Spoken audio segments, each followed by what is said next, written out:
There's a full 10 for y'all this morning. This weather's been all over the place, man. It's been like, in the day using the air conditioner, at night using the heater. Uh, Weird. Anyway, Tennessee in the springtime, I guess.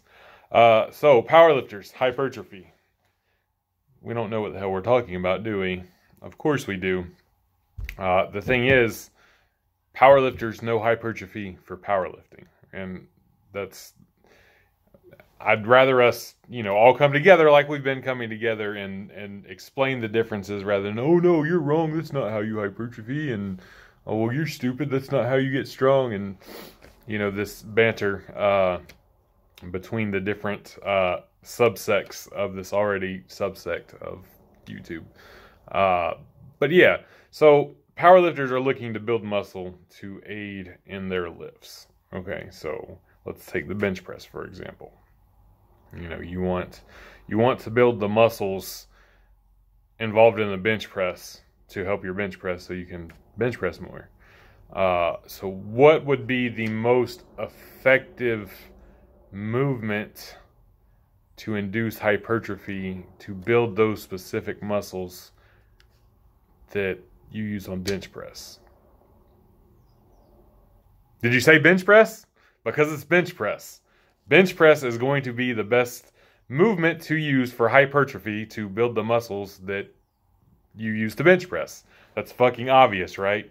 So, it's going to hit your triceps. It's going to hit your chest. It's going to hit your shoulders. You're going to, if you're really efficient with your leg drive, you're going to get a little bit down there, but let's keep it upper body. But you're going to build the exact muscles that you're using during the movement exactly as they're used, because that's, bench press for bench press for bench press. It's the obvious is right there. So, instead of, training, this is a top single at RPE 8.235, competition setup, blah, blah, blah. When you're training for hypertrophy, you're going to do your, 8s to 12s, whatever it may be, nearing failure to failure, in some instances, for whatever training block it is, to help build your muscles. And you're going to see growth. You're going to see growth in your chest. You're going to see growth in your shoulders. You're going to see growth in your triceps, assuming that you are, eating sufficiently and resting sufficiently to go along with this. And this is going to directly correlate to your 1 rep max bench press, with some transitional training blocks to get down the road there. But you're going to see these gains. You grew your chest, you grew your shoulders, you grew your triceps. So now powerlifters are preaching, oh, bench press is the best hypertrophy movement for upper body. And, it's, when you say upper body as a whole, maybe, it's debatable. You could maybe say overhead press or, doing a closer grip bench press, whatever. We could get into the weeds there. But it's still, it is a good movement for hypertrophy. Where the dissension comes in is my chest grew a lot with my bench press in conjunction with other things, okay? So now powerlifters are saying, oh, just to get a big chest, just do bench press and, these hypertrophy rep ranges, which it is going to grow your chest. However, maybe it's not the best movement to grow your chest in particular.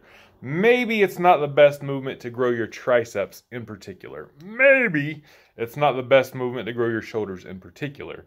But this powerlifter has had this great experience using bench press for hypertrophy. He's gotten bigger. He's gotten a bigger bench press too. So of course he's going to preach that. And again, this harkens back to, early days of YouTube. Powerlifters, and it was honestly like a lot of geared powerlifters, were the first people, some of the first people, putting like non-bullshit, legit good information on the internet, and particularly YouTube. And some of it did get convoluted and spilled over into other areas, and, wasn't necessarily the best for every application. And that's fine. It's not the best for every application. So, like, saying powerlifters don't know how to train for hypertrophy is wrong. Powerlifters absolutely know how to train for hypertrophy. But it's more so hypertrophy for powerlifting. Now, that's not to say there aren't powerlifters out there who haven't learned how to, you know, isolate this and that and, you know, grow big biceps. For, you know, some of us have vanity reasons too, for our training. And then, you know, we also have learned over time that using some isolation work is great, you know, to isolate like your triceps and make them bigger with something like a triceps push down or a skull crusher or something like that, in conjunction with your bench press, to help even more and hopefully, you know, build an even bigger cross section of that muscle for more power output later down the road. But again, that's not necessarily our forte for, you know, like sculpting these immaculate biceps or making our pecs as big and round as possible. You know, making the shoulders more aesthetically pleasing to a bodybuilding standard. That, yeah, outside of our wheelhouse, that's sort of hypertrophy for the most part. But the hypertrophy that powerlifters do know, again, yes, we know hypertrophy. Yes, powerlifters know hypertrophy, but it's specific to powerlifting. And, you know, when kept in that context, you know, it's not unusual or outlandish to say that, you know, powerlifters know how to train to grow their muscles, not just training, you know, for the ultimate end goal, which is, you know, to increase the 1 rep max on bench. We just don't necessarily use hypertrophy for the same reasons as somebody more concerned with, you know, aesthetics. So, thought I'd throw that out there. Peace.